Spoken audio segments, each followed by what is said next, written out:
বেগম খালেদা জিয়া বাংলাদেশের রাজনীতির আকাশে এক মহীরুহু। তার মৃত্যুতে সমাপ্তি ঘটেছে একটি রাজনৈতিক অধ্যায়েরও। দেশ বিদেশ থেকে শ্রদ্ধা, ভালোবাসা ও দোয়ায় সিক্ত জিয়া পরিবার। বেগম জিয়ার প্রতি দেশ ও আন্তর্জাতিক মহলের এ সম্মান প্রদর্শনে সংশ্লিষ্ট সবার প্রতি কৃতজ্ঞতা জানিয়েছেন বিএনপির ভারপ্রাপ্ত চেয়ারম্যান তারেক রহমান।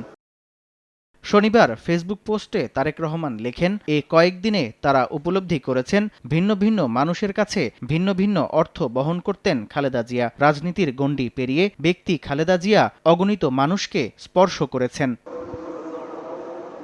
বেগম জিয়ার অন্তিম যাত্রা সুষ্ঠুভাবে আয়োজনের জন্য অন্তর্বর্তী সরকারের প্রতি কৃতজ্ঞতা জানান বিএনপির ভারপ্রাপ্ত চেয়ারম্যান।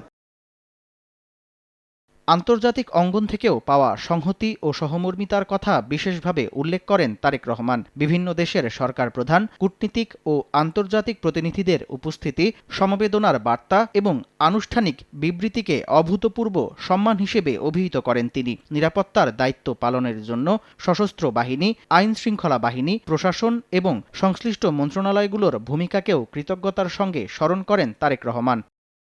বার্তায় আরও বলা হয়, অনেকেই নীরবে পর্দার আড়ালে থেকে দায়িত্ব পালন করেছেন, যাদের নাম আলাদাভাবে উল্লেখ করা সম্ভব হয়নি। তাদের প্রতিও আন্তরিক কৃতজ্ঞতা জানান বেগম জিয়ার বড় সন্তান। সবশেষে বাংলাদেশের জনগণের প্রতি গভীর অভিবাদন জানিয়ে তারেক রহমান বলেন, দেশের প্রতিটি প্রান্ত থেকে মানুষের স্বতঃস্ফূর্ত উপস্থিতি ও শ্রদ্ধা আজীবন স্মরণে রাখবে জিয়া পরিবার। সামদানি প্রত্যয়, সময় সংবাদ, ঢাকা।